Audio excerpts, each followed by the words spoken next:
Right, rainy Friday.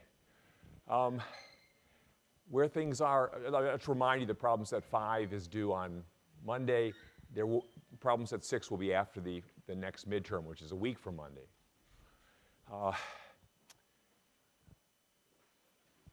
Water distribution. So I started talking last time about the issues with respect to moving water around.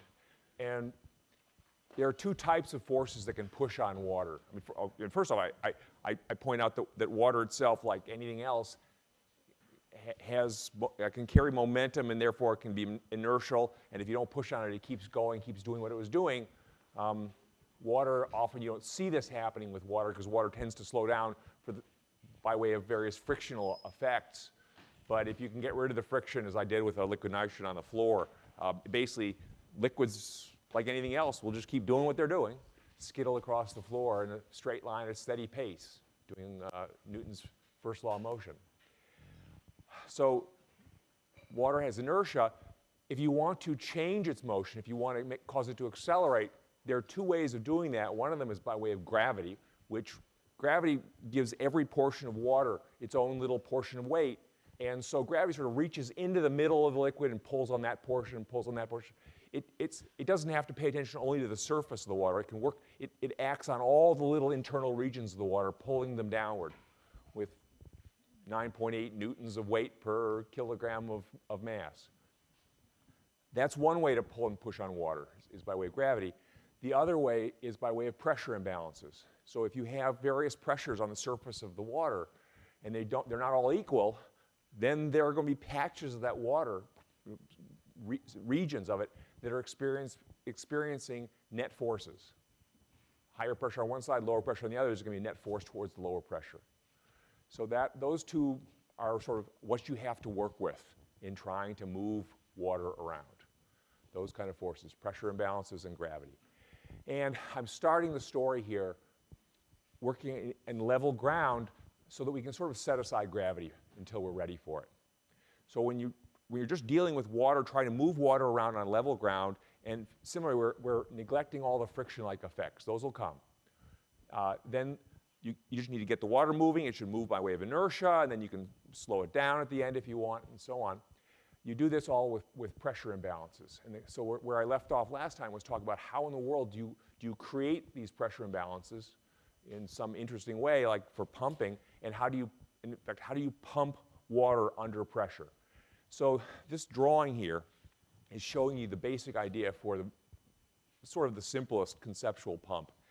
And I already point out that if you take, well, I now do have these things I wanted. So here's water that's at atmospheric pressure approximately. You know, it's open to the air, and its surface is being pushed on by the surrounding air pressure, and the surface is essentially motionless and staying that way. So the air is pushing down on that surface with its atmospheric pressure. The water right near that surface must be pushing up on the water, that last layer of water, with atmospheric pressure. I'm just trying to argue why the pressure in the bottle is pretty much the same as the pressure in the air in the room. Any issues with that idea? Atmospheric pressure here. The pressure does increase as you go deeper into the bottle, just like the air pressure out here increases as you go deeper into the room air. And there's a gradient in pressure necessitated by the fact that the air at the bottom of the room is supporting all the weight above it. Same with the water, it's supporting all the weight above it, and that weight is significant, so the pressure increases faster as you go into the bottle. But that's not the topic for the moment. The topic for the moment is that at the top of that bottle, where it's exposed to the atmosphere, it's atmospheric pressure. If I want to go above atmospheric pressure, it's pretty easy to do. I'll just seal the bottle temporarily, and I will squeeze on the bottle. And when I do that, I'm pushing in on that flexible surface, and the flexible surface is kind of, after a brief period of rearrangement, it's now back at equilibrium. So the bottle itself doesn't have strong opinions about where those surfaces are. So evidently, I'm pushing in with a force, and the water's pushing out with a force, and they balance each other. Well, how would that work? I'm pushing in pretty hard with my hand. The water must be pushing back pretty hard by way of a pressure applied to a surface. So its pressure has gone up. The bottom line takeaway is when you do this, the pressure goes up in the bottle. And it actually goes up in the entire bottle because if you end up with making high pressure only where my hand is present, then you'll have high pressure there and lower pressure other places in the bottle. And if we set aside gravity complications, the water would accelerate toward lower pressure. And so I can't make one side of the bottle go to high pressure and the other side go to low pressure any more than I can make that side of the room high pressure air and that side of the room low pressure air. It's not going to last. The air will rush over there and get the pressure uniform, at least neglecting little details having to do with gravity. So the same thing happens with liquids. It's actually a useful concept that the pressure in a confined liquid, or in fact even an open liquid, if we set aside the gravity details, the pressure becomes uniform very quickly across the entire liquid. This is the idea with hydraulic stuff, hydraulic equipment.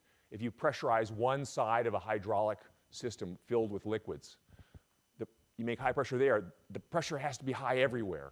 If it weren't, the liquid would move and it would become high everywhere. So it becomes high. So you can do things with, you pressurize this end, that end gets high pressure too, and you can make something move across the room by pressurizing this side, that side does make some action occurs over there. All right, so squeezing the water creates pressure in it, and I've created high pressure water in the bottle. It's trapped and isolated from the rest of the world. I claim the whole thing is now at high pressure. If I allow it to have an access to the outside air is at atmospheric pressure, which is not as high. And so if I release the water, it sprays across the room. I mean, you can't see it, just making it slippery for people leaving. Okay? So that's what a squeeze bottle is. You pressurize the water with your hand. So now there's high pressure inside the bottle, and the water accelerates from high pressure to low pressure, namely out into the room. Off it goes. Pretty simple. Questions about that? Well, this is like the world's most primitive pump. I can pump the water by hand out of this bottle and onto the floor. It's not sustainable in the sense that once the bottle's empty, we're done. So if you want to make a pump that you can continuously move water from some pond or reservoir, you want to continually deliver it to people's houses, then you can use a cycling pump like this. This is just a simple reciprocating, back and forth motion pump. It's just a piston and a cylinder. The piston, we'll see pistons again when we come back to automobiles and car engines. So the piston is just a cylindrical plunger that moves inside a hollow cylinder that's open at one end. So you move that piston back and forth. It's just literally like a syringe, which is what we've got over here as a syringe pump. So this is just a big syringe. I mean, this is the kind of syringe you don't want to ever encounter in the doctor's office. Just a little shot, right? Yeah, your arm blows up like a balloon. As the piston of the syringe moves in and out, it changes the volume of the trapped space between the cylinder and the piston. And if you move this piston in and out of that cylinder, enlarging and shrinking this trapped volume, interesting things happen. As you pull it out, this volume becomes empty. If there were nothing in there, its pressure would be very low. It would be the lowest pressure place around, and atmospheric pressure would happily push water into that space if given an opportunity. And it does. Water over here in, say, a swimming pool is at atmospheric pressure approximately, and it has the opportunity to flow through a one-way valve here. That's the only point of this structure here, is allow the water to go this way, upward, but not downward. So it goes upward through the one-way valve to fill that empty region you created by pulling the plunger out. So far, so good? Now, when you push the plunger back in and pressurize the water, now you're squeezing it into smaller space. It fights back. It pushes back against the plunger or piston as the piston tries to move in. And the more force you apply to this piston, pushing it inward, the higher its pressure goes. And it goes from high pressure there to somewhere else. It flows through a second one-way valve and out into the plumbing. I don't know, it goes and gives somebody a shower. So the point is, you just move this pump in and out, the piston in and out and in and out. Water enters through one-way valve, leaves through the other. And you've seen pumps like this, you haven't seen it necessarily. I mean, I can just do it, make it happen. So you can see it.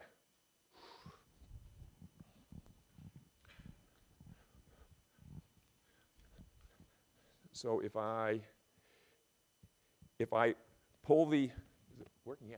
If I pull the piston out and I make low pressure there, water flows up into it. Maybe I'm just getting started here.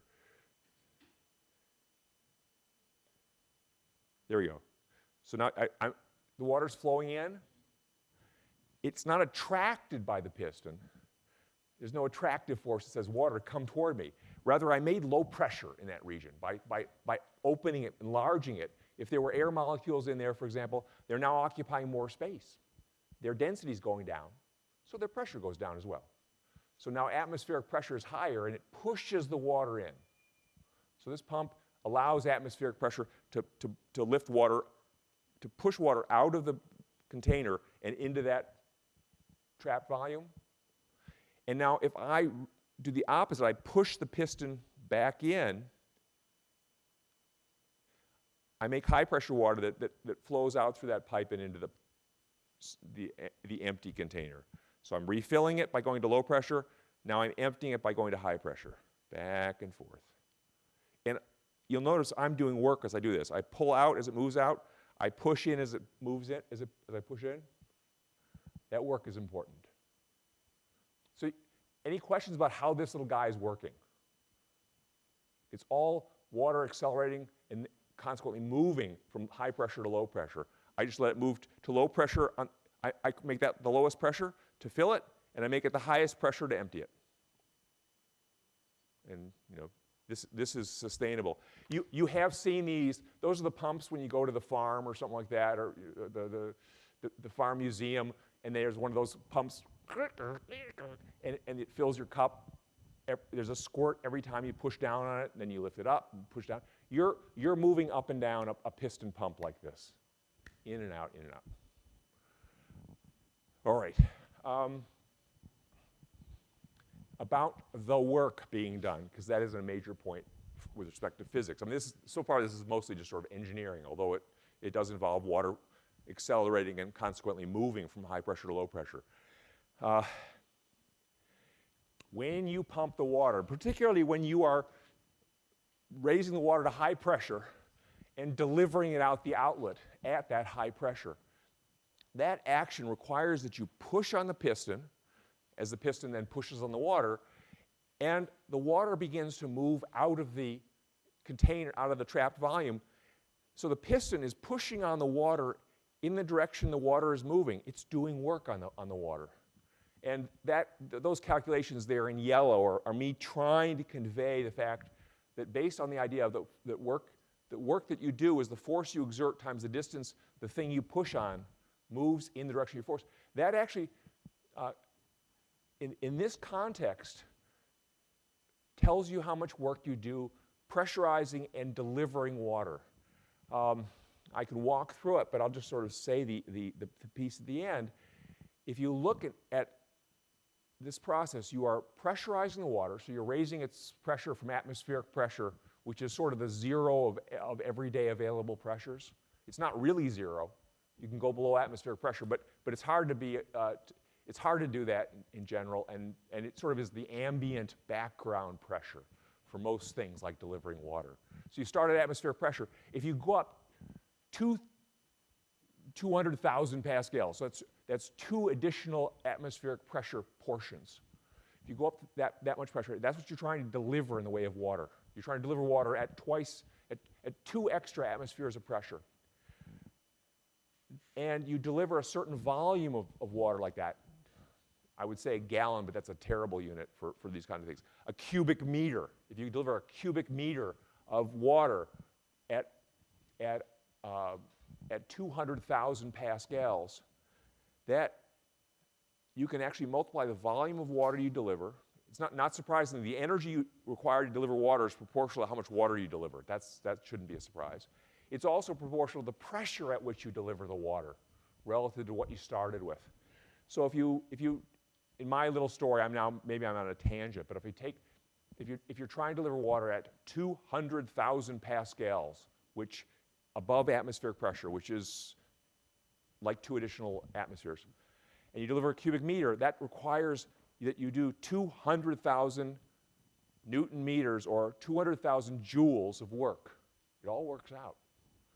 The act of pumping water requires that you do work. It turns out it's quite a lot of work for most circumstances. If you've ever tried to fill like a bathtub with one of those pumps, you get tired. It's a lot of delivering the water, even at relatively low pressure necessary to fill a tub.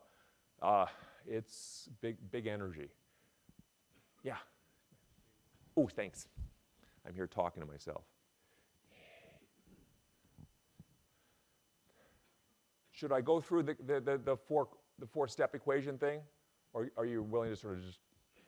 It's in the book. You can stare at it in the book, unless you. Well. So, delivering water. It does take a lot of energy.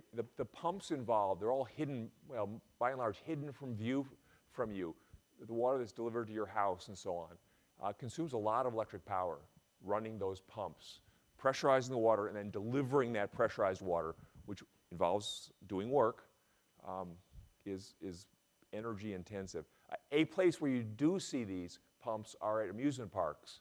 A lot of the water rides and stuff, you'll see the pumps sitting out there with their huge electric motors on them, the size of a trash can electric motor. These are 100 horsepower electric motors and stuff like that, or maybe more, because they have to do an enormous amount of work lifting the water up to have it come roaring down some pretend waterfall or rapids.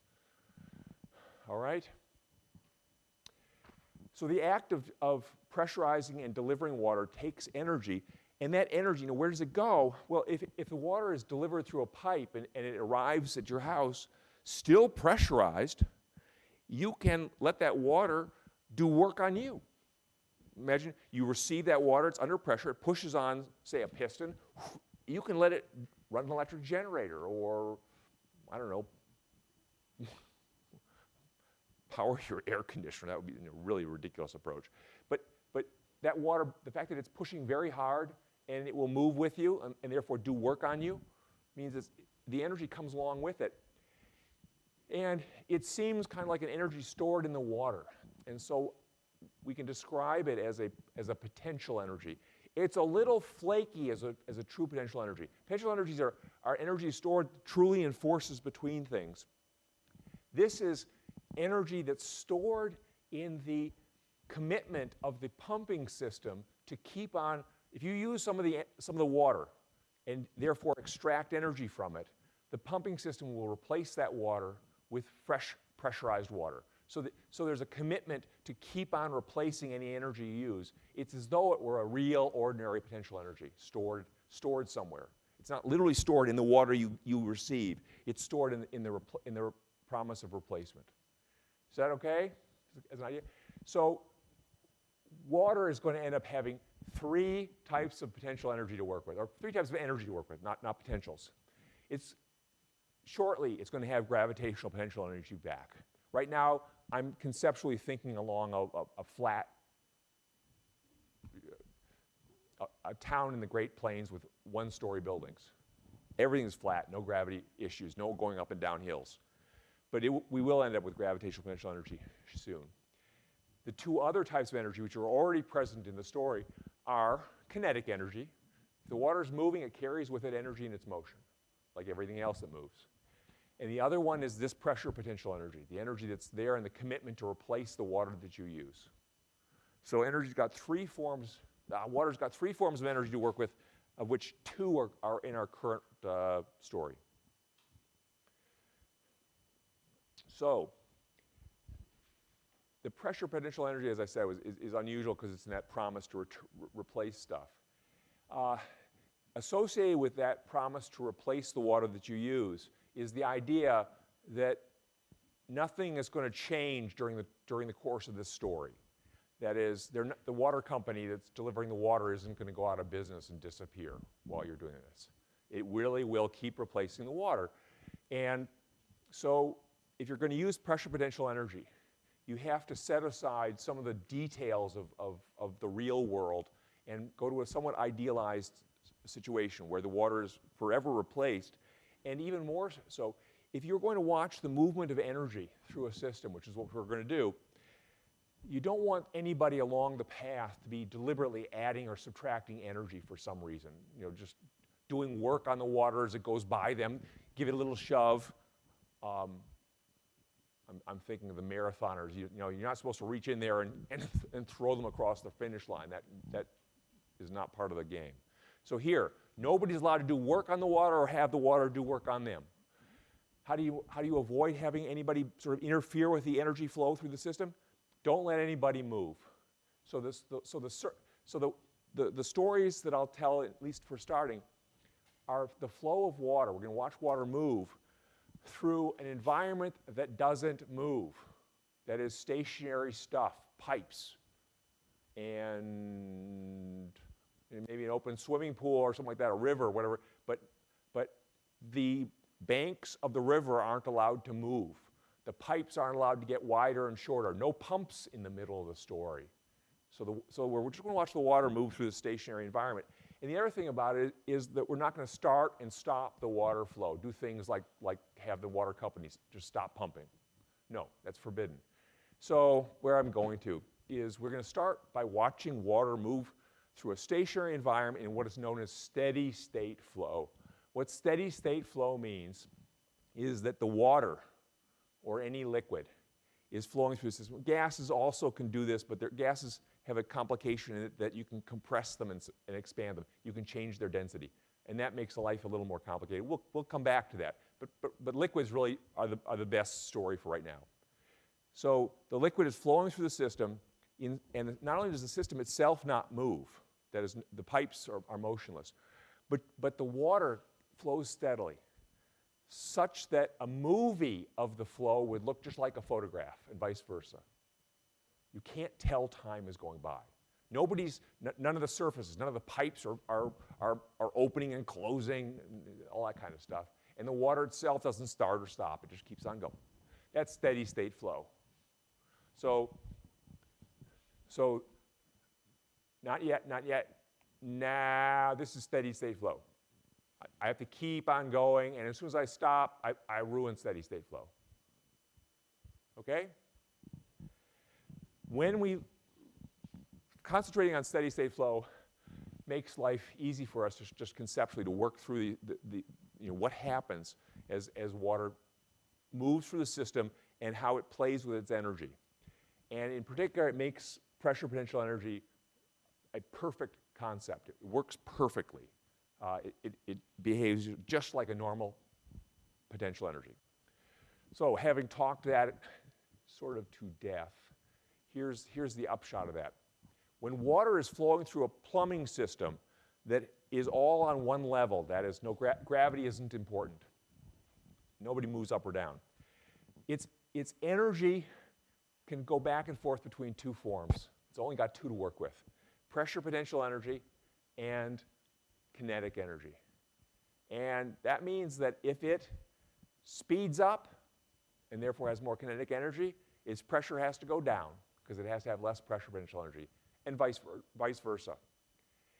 That, to do it a little more carefully, it's not the entire that trade-off of one energy and the other. You have to do it per quantity of water. You divide by each volume of water, for example, per liter. So if you look at the pressure potential energy of a liter of water and the kinetic energy of a liter of water, the sum of those two is a constant amount in this steady state flow. I actually have to be even a little bit more careful than that. That is, you have to watch the water along one path through the flow. if you imagine, picture the water flowing through a big pipe, this big around, and you watch the water flow, there are a whole series of sort of threads of water going through that pipe. If you were to take an ink dropper and add ink right there to that drop of water, that portion of water in this big pipe is flowing, you would see that this black ink mark work its way through the plumbing, maybe turn over this direction and that direction. It would follow out and map a line through the whole flow. And if you kept adding drops at the same location once per second, you would make a whole little pattern of drops working their way through the system along that same path. That path's known as a streamline. And so, we have drawings of streamlines somewhere. They're in our future. But in a pipe, it's a little hard to visualize this.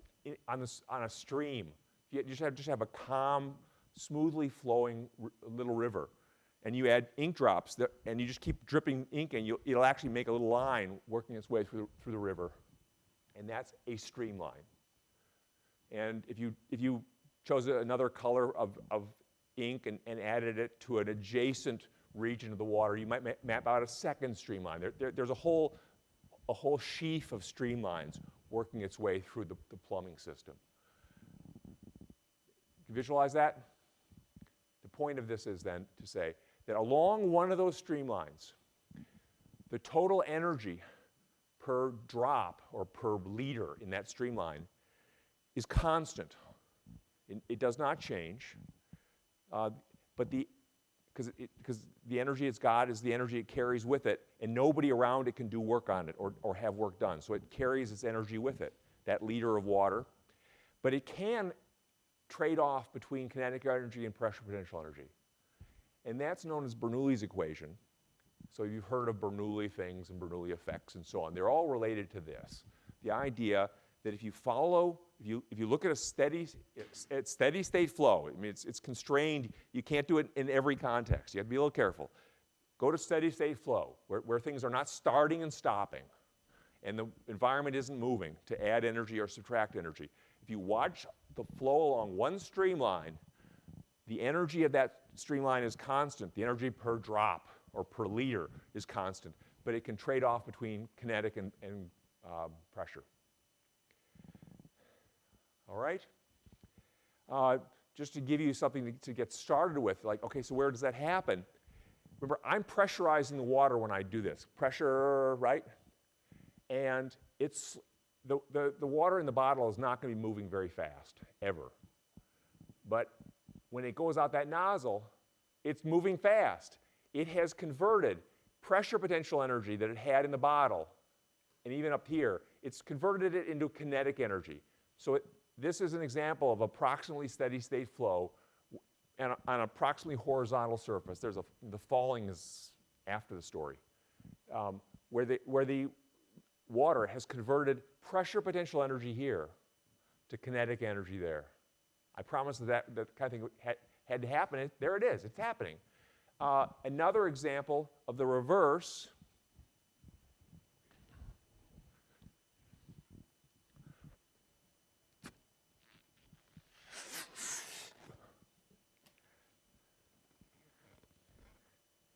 These are all discussed later in my note, in my view graphs, but I might as well just sit there, buddy.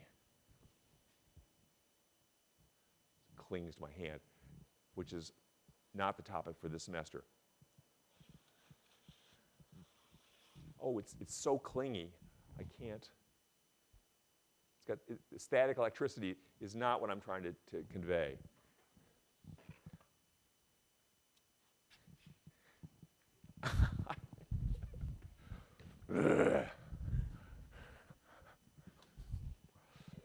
I can't pump enough water, but I can use.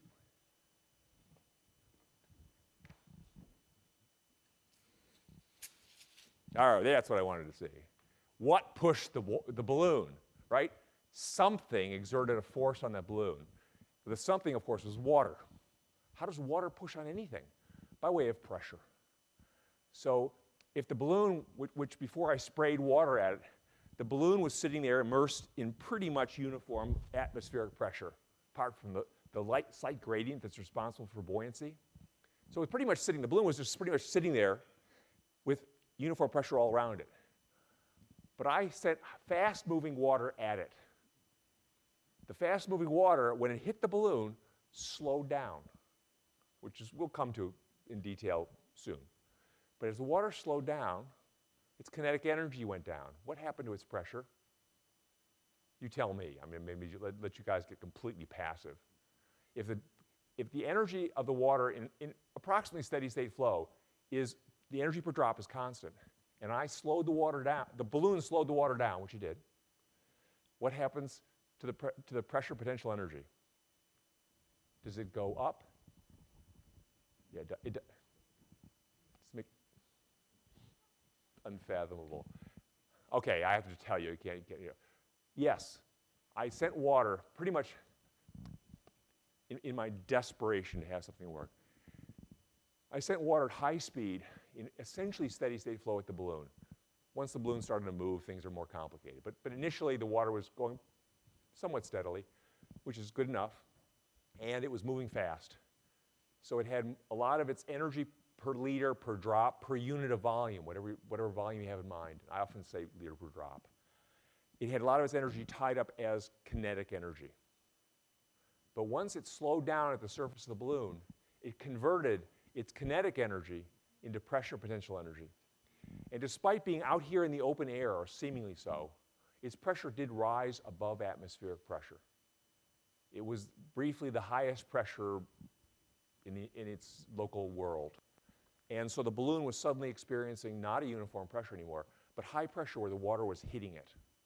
And it accelerated away from high pressures, as things typically do. So if you ever wonder why when you spray something, it goes flying, water cannons, you need crowd control, people or governments or whatever will spray people with water. It's when the water carrying lots of kinetic energy slows down, it turns that into pressure potential energy. And the pressure rises where it hits, and you get pushed. Is this followable? Ah, man. Some days, some days. Okay, so this is Bernoulli's equation in its simplest form, that is neglecting gravity. If instead we start to bring in gravity, now gravity creates pressure gradients in water that's just sitting there or moving at constant velocity, as water in steady state flow often does. And so the pressure in a container of water, a tall container of water, increases with depth. The farther down you go in that container, the higher the pressure gets. And hopefully, if you've gone swimming and gone below the surface to any depth, you've discovered, wow, the pressure's high down here. Your ears start to pop or even hurt. And that's because the pressure is increasing fairly rapidly with depth. It increases by about 1 atmosphere equivalent for every 10 meters you go into the water. So if you dive down, 10 meters is a pretty good distance, almost 40 feet. But if you go 40 feet below the surface of the water, the pressure down there is already twice ordinary atmospheric pressure. One atmospheric pressure for the air itself, and the other for that 10 meters of water. What this is saying is that when you're down there holding your breath and you're looking up, the water, you and the water around you are supporting the weight now of the atmosphere, a column of air going all the way up to the top of the atmosphere, plus a column of water going up 10 meters.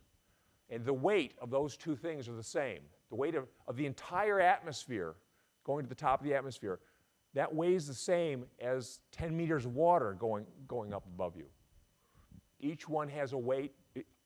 If you look at the weight on a 1 square meter region, the weight of the atmosphere is about 100,000 newtons. That's where you get atmospheric pressure from. That square column of air going to the top of the atmosphere weighs about 100,000 newtons. So the pressure down here is about 100,000 newtons per square meter, 100,000 pascals. Questions about that idea? It's supposed to be a review, but whatever. If you then look at the weight of water that's 10 meters high, a square column, 10 meters of water sitting on that 1 square meter patch. that weighs a lot too. It weighs about 100,000 newtons. So the pressure that comes about from the weight, necessary to support the weight of that 10-meter tall column of water is another atmosphere of pressure.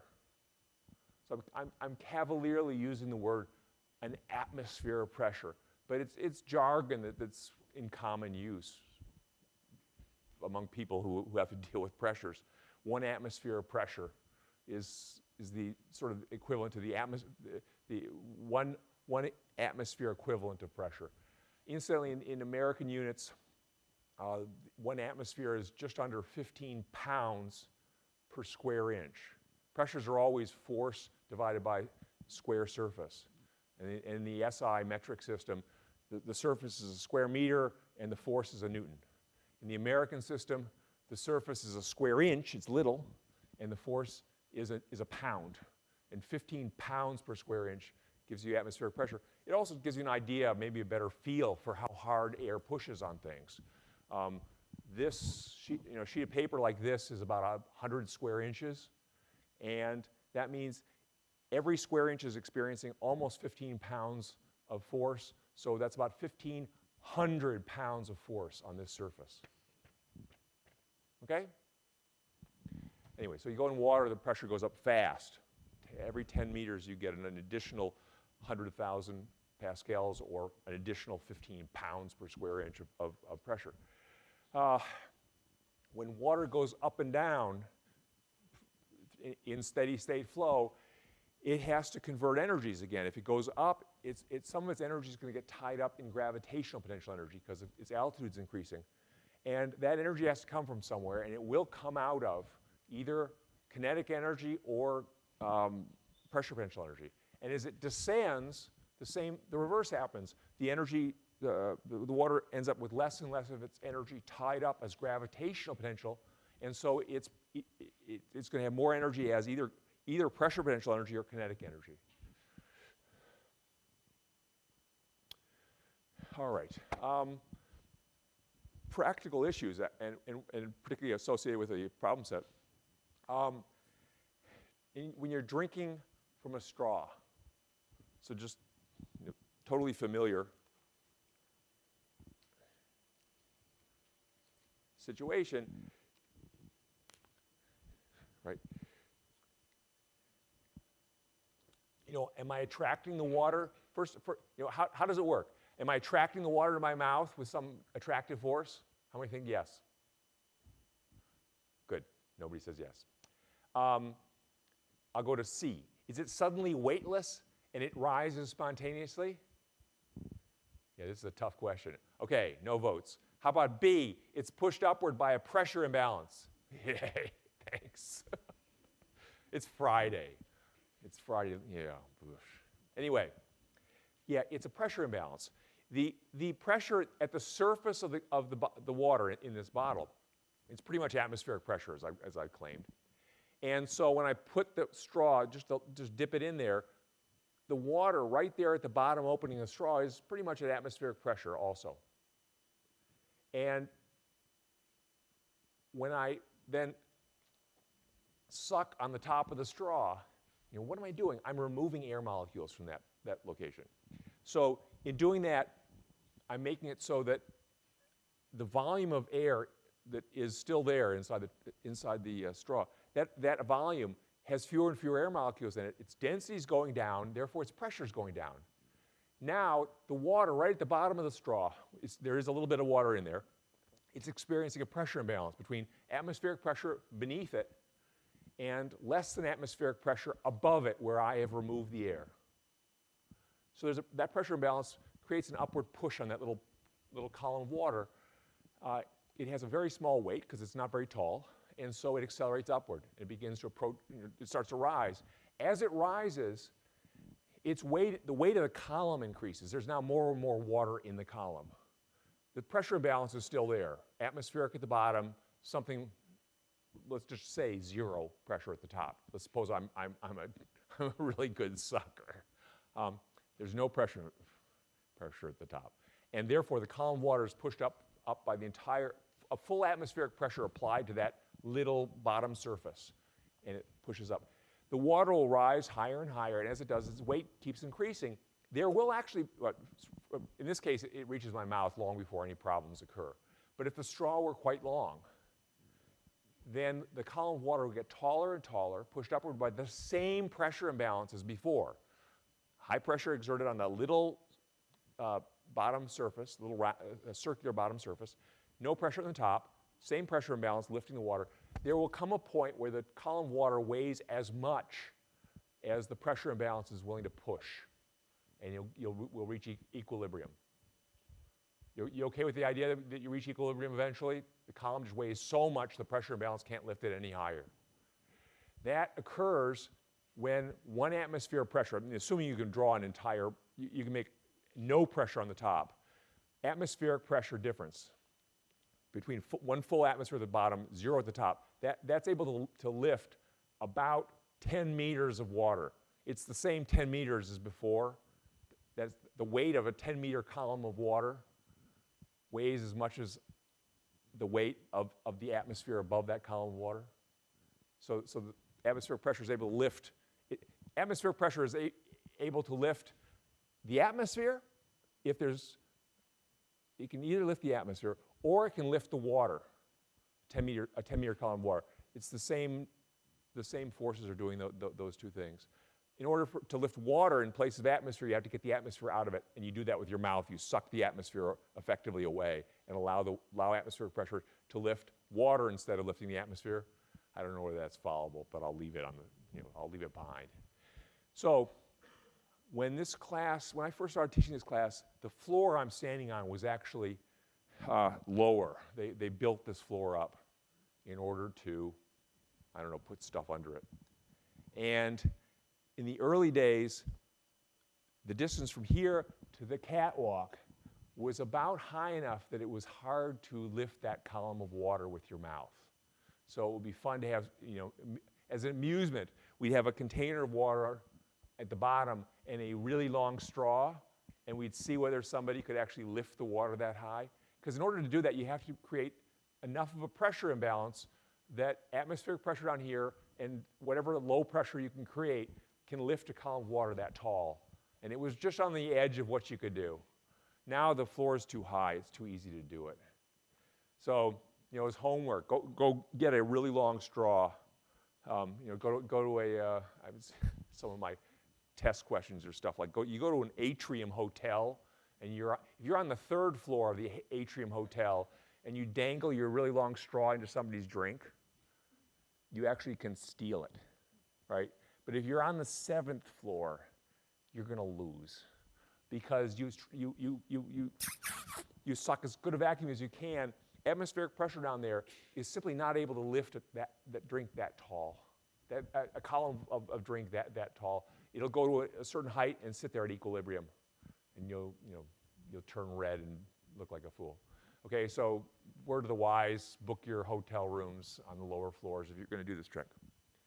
You okay with the idea?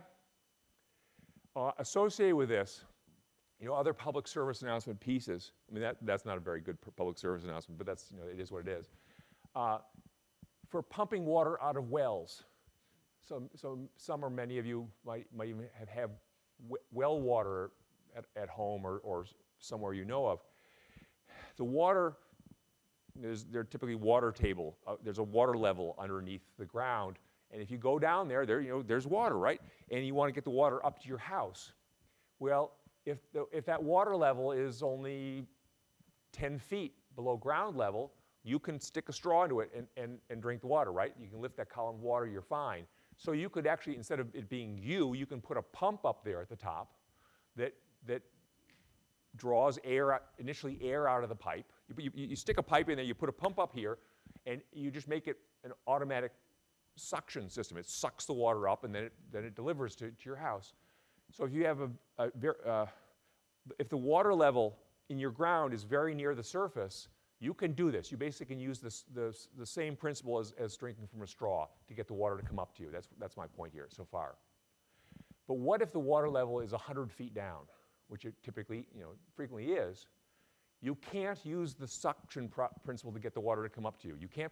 You can't have the pump at the surface and try to suck the water up, because it will not rise that high, because you're not attracting it. You're simply allowing atmospheric pressure to push it up toward you. And if atmospheric pressure can't push hard enough, you're not going to get any water. So in those cases, the pump cannot be at the surface. You have to put the pump down into the well and go down there where the atmospheric pressure is strong enough to push the water into the pump, and let the pump then lift the water, push the water up.